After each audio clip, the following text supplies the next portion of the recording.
Nu kommer Anna Baura Unnarsdottir. Hon Knowledge Specialist til Planet Youth. Gjør så vel. Takk for det.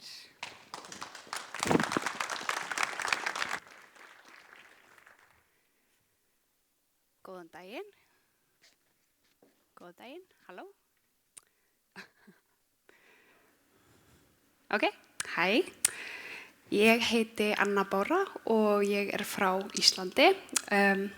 I'm not going to torture you today to listen to Icelandic, so I will be speaking English. I work as a knowledge specialist at a company in Iceland called Planet Youth.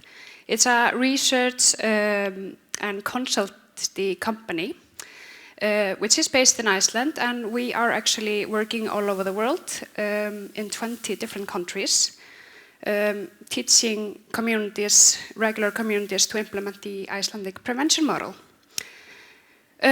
So today I want to speak about the social benefits of sports in Iceland. And this is a story how data, local governance, and everyday communities structures help to change the social environments for young people in Iceland. So I want to start with a little story. So back in 1990s, Iceland was actually facing a very serious situation when it came down to youth substance use.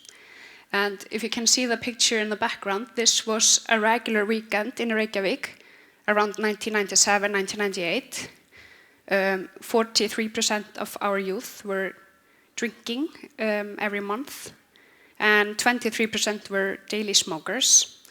And this was a real wake-up call for Iceland because we really thought that we were doing everything right in prevention. We had some substance-related policy in place, and we were teaching children how to say no to drugs. But when we saw the figures, how many of our 15 and 16-year-old children were using substances, we thought like, yeah, we have to change our approach. We have to do something different. So, and the mindset began to shift. And we started to think that we cannot place the responsibility on the youth alone. We have to look at the broader picture and look at the structure, because this responsibility belonged to the adults, not the children themselves, the systems around them. And by this time, around 1997, 1998, the people sat down together. So this was government, municipalities, researchers, parents, people in sports, and practitioners. They came together and they started to develop a plan and a prevention strategy, and this is an initiative called Drug-Free Iceland. So we plan to be drug-free around 2000. That did not work, but we saw some great results. And this is the first step to something that is now called the Icelandic prevention model. Oops. So what is really important to know is that Iceland was not starting from zero. We were already collecting data about our youth in a population-wide study among 15 and 16-year-olds. So we had some ideas about how the situation was looking. But by this time, we started to more use the data into policy and action. Like what can be done based on the things that our youth are saying. And we started to use the data to find out what is protective in youth's environment and what are the risk factors. And actually, these same factors are still relevant today, and we use it as tools when new challenges emerge, such as vaping or increased violence. So we always do the same. So, yeah, these are the core risk and protective factors in prevention work in Iceland. So the domains that we look into are the family, peer group, school, and leisure time. And we saw, for example, in the data that time spent with parents, parental support, monitoring, clear boundaries were really strong protective factors. But we also saw that staying outside late was a strong risk factor. So these were the areas that we looked into. But we also saw that taking part in sports or structured leisure activities was a strong protective factors. So we started to think, what can we do to use that more? So, but the data did not just only show that sports was really good. The data also showed why it matters, and it was the structure, it was the regularity, and the responsible adults, and of course the sense of belonging that was making the difference. And this is why sports became a prevention tool in Iceland. Okay, so here you can see the substance use numbers among 15 and 16-year-olds in Iceland. So you can see there it's 1998, then we have data till 2023. So you can clearly see that it dropped significantly. The red one is getting drunk in the past 30 days. The orange one, daily smoking, cannabis. Then we have the new challenges, such as vaping and smoking. But you can see the overall picture, the trends are always going down. And that is because we have those tools in place. But as you can see, this did definitely not happen quickly. And this is not just because of one intervention. It was not just because of sports. But it's a result of a long-term, coordinated efforts, which is being guided by youth data. And it is focusing on everyday social environments around the young people. And when you look at this photo, you might think, how do these numbers look in Faroe? And I actually plotted that up for you based on SBAT results. So the red one is getting drunk in the past 30 days. You see the smoking going down, cannabis use in the bottom. So generally you see the trends going down, especially for smoking, but that is actually a global trend. But you can also see that some trends are relatively stable, especially around past month drunkenness. And I'm not showing those plots just to compare Faroes and Iceland in any way. It's just because when you look at data, you start to ask better questions. Like, what kind of environments are our young people growing up in? How do they feel at home and school? How are they spending their free time? Are they taking part in sports or leisure activities? And are leisure activities protective against substance use? Or is alcohol actually normalized as part of being in a sports club? Which is what we see in many countries that we're working with at Planet Youth. And you probably know the answers to most of these questions already, but the data definitely gives us stronger evidence. But moving from the data, it is really important to note that it is not the facility or the activity itself that is protective. The protective factor is the responsible adult, such as the coach, the music teacher, and the youth worker. What matters in sports, it is that it is adult-led, it is structured, and it provides supervision, regularity, and like I said before, a sense of belonging. And in Iceland, organized leisure became a major socialization arena. Clubs and coaches were understood not only as activity providers, but as role models and really important contributors to youth well-being, and prevention. And there's a lot of things expected from coaches in Iceland. They have to educate themselves. They have to take courses for many, many hours. And they get paid for the job. So it's really important, and they are doing a great job. But from a prevention perspective, and I actually think this is the most important part of my lecture here today, is that in Iceland there is a place for everyone in sport. And that is our aim in Iceland. It is to reach all the children. Because we know that then the more youth that do participate, then more youth will benefit from the protective effects that we see.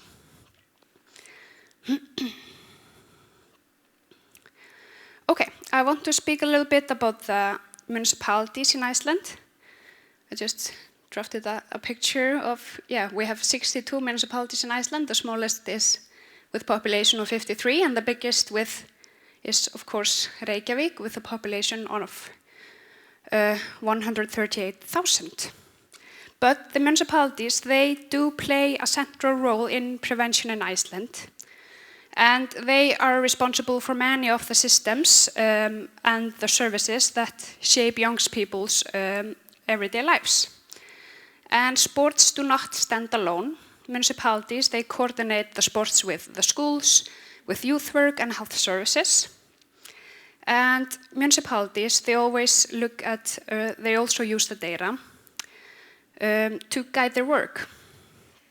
And they are bringing together local partners, such as coaches, sport clubs, etc., the schools, to understand the results that they are seeing.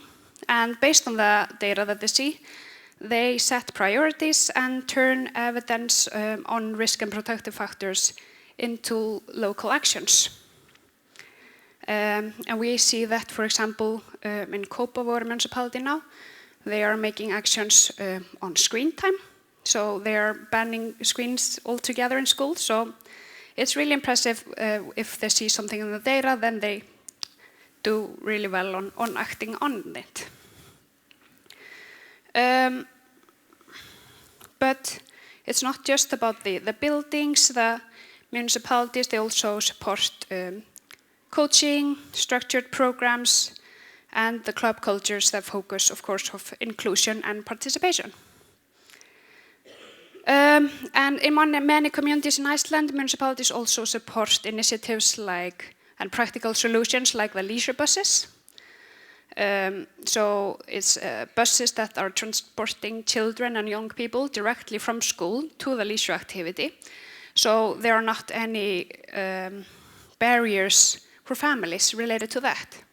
And this is one way that municipalities are using, just to make sure that all children are involved. And as you can see, this works required a long-term commitment, because sustainable prevention is built over time through stable structures and shared responsibility. Okay, so I want to briefly give you some examples of community actions that we have done in Iceland. So when the youth data in Iceland showed us where the risks were and what the protective factors were, the next question was really practical. If organized, adult-led leisure strengthens protective factors, how do we make sure that all children can participate? And in Iceland, one of the answers to that question was the leisure card. And for those of you who do not know the leisure card, it's a municipal allowance that is available for children and adolescents to pay for participation in sport, arts, or other organized leisure activities. And this initiative was first introduced in Reykjavik around 2007. So, and yeah, the aim of this was just to make sure that the costs were not preventing young people from engaging in structured activities. regardless of family, income, or background. I gathered some information about the 7 biggest municipalities of Iceland. And you can, in the middle, you can see the number of children or youth who did have a leisure card allowance in 2015. And on the far right, you can see the leisure card amount per year. And this is numbers for 2016. So most are doing, most children in primary school and till the age of 18 are able to use their allowance for the leisure card. Some municipalities like Kópavogur, they are starting sooner. They're trying to reach the children early by giving them allowance from the 5 years old.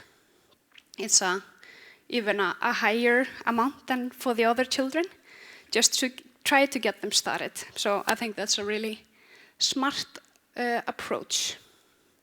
But as you can see, this is not a pilot or small project, and it is implemented across municipalities, and this is reaching thousands of children every year. And this is the reason why we said that Iceland invested in systems, not in project. And organized leisure and sport are treated as part of public health and prevention. And the leisure card is not just financial support, it is a public investment. That is why the municipalities are doing this.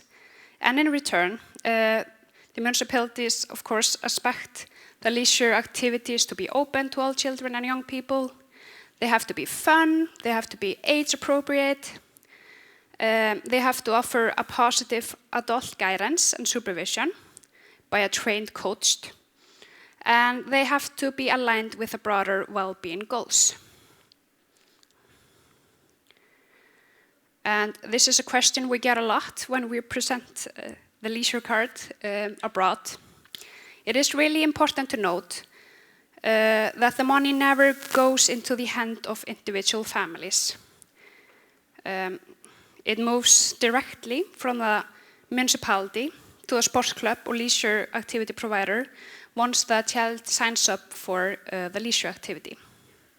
So this ensures that the public funding is used only for organized leisure activities, so it's being focused on participation.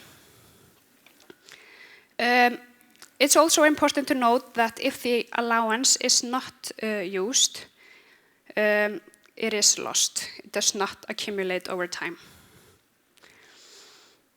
Okay, so this is numbers for Reykjavík, and this figure is showing the participation in structured leisure activities among children and young people over time. So we have data back to 2012, and the most recent to 2024. So you can see that most of the children are doing some kind of leisure activities, and a really high prevalence of children are using their leisure card allowance. There was, of course, some drop during COVID times, but we are reaching the same numbers now.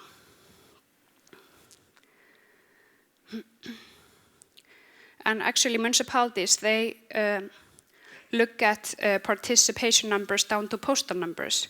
So if they are seeing any gaps in participation for some groups, for example, immigrants or children with disabilities, they really try to reach those children. So they take a different approach or develop a special intervention. So I think that is also important to say. But at a sport conference like this, I think it's really important to emphasize that prevention does not only happen on the field or in training sessions. Parents do really play a crucial role in youth sport environments. And like I said before, some of the youth data in Iceland showed that time spent with parents, monitoring and clear expectations were strong protective factors. Sports provided an important setting where parents could stay actively involved in their everyday children's lives.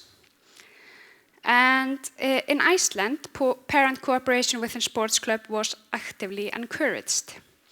And you probably have this in Faroes as well, but it includes volunteering, supporting fundraising activities, helping with travel and organization, and attending training sessions and games.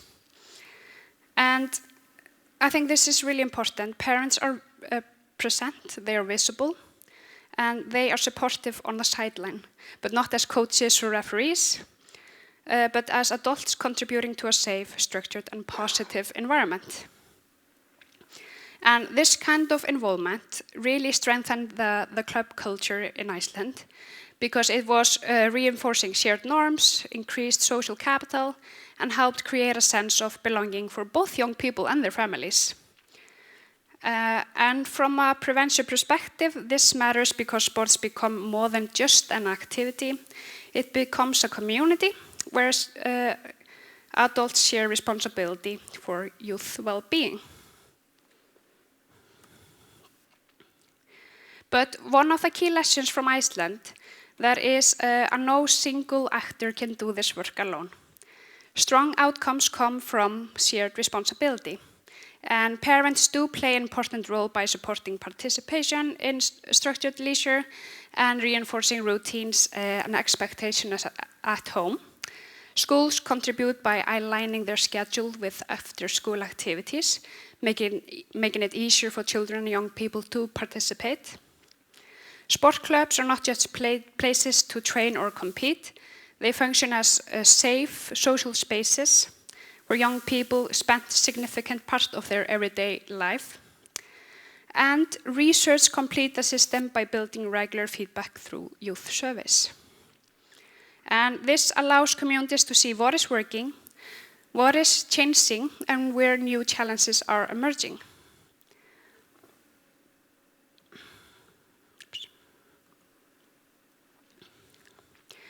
But when we look at the Icelandic experience over time, we can definitely see several social benefits that go beyond reduced substance use. First, we saw increased youth participation in organized leisure activities. And this was especially when access barriers were removed and the activities were supported by the municipalities. Then participation became more of a norm rather than exception. Second, we saw a stronger sense of belonging and social connectedness because young people now felt part of something. They were connected to their peers and adults in their communities. Third, we saw a reduction in unsupervised time, especially in the evenings. And this really matters because we saw that unstructured evening hours was a clear risk factor and was associated with all sorts of risk behavior. Fourth, the relationship between young people and adults improved. Coaches, school teachers, and other responsible adults became important trusted figures in young people's everyday lives. And finally, when all these elements came together, the community became safer and more predictable.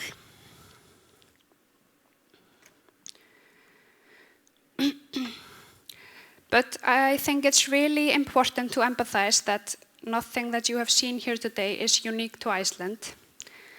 The same risk and protective factors apply in many communities, but how they show up, how they are addressed, all of course depends on the local context. And this approach is not built on elite sport, exceptional talent, or unusual cultural factors. It is just built on regular, ordinary communities and everyday structures that you already have. And our focus is on participation, inclusion, and predictable routines rather than on performance and excellence. And ongoing youth data, it is allowing communities to adjust direction without losing its focus. So this is all about long-term, evidence-based commitment to youth well-being. Okay, so how could this look in Faroe Islands? So in a small society like Faroe Islands, many of these connections already exist. So the question is not how to build new systems, but more to how to align them, to align what is already there. So if a Faroese municipality wanted to start tomorrow, they would definitely not need to copy Iceland. They could start with the existing clubs and schools, agree on shared goals around participation and inclusion, remove access barriers, and of course use recent data as a guide. And you do have some data available. You are taking part in the ASPAT survey every 4 years. So you do have some snapshot of youth mental health and well-being. But what is missing is perhaps more like a connected picture of young people's everyday lives, how they're spending their time, and what in their environment is supporting them or challenging them. And we know from experience that this cannot be done as a short-term project. It requires a long-term commitment because you're not just developing athletes, you are shaping daily environments where young people grow.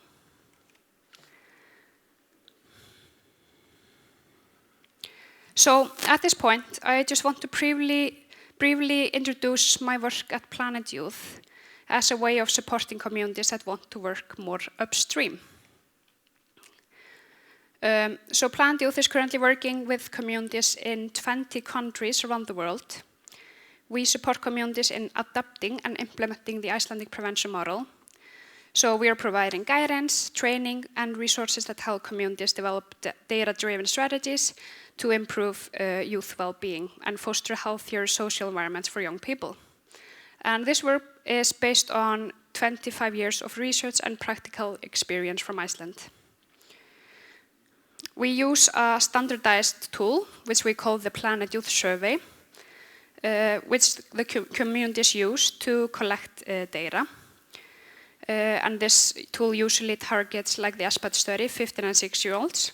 And it's covering the most relevant issues in their daily lives. And this survey is population-based, so we are aiming to get more than 80% response rate. So it's really representing the youth in the population. And after that data has been collected, Planet Youth communities will receive the data as a total school or community level reports 8 weeks later. So the communities have a fresh and local data to work with to build their actions on.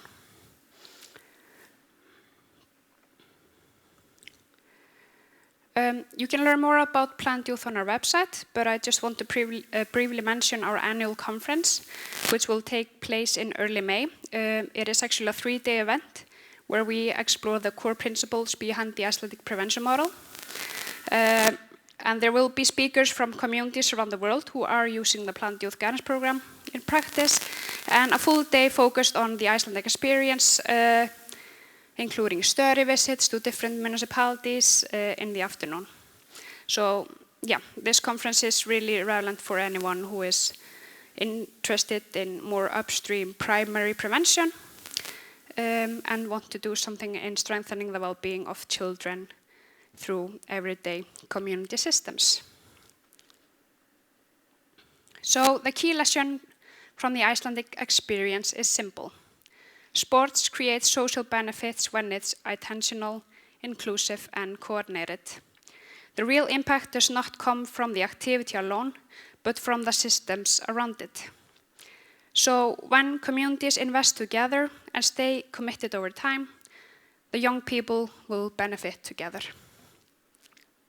Takk fyrir.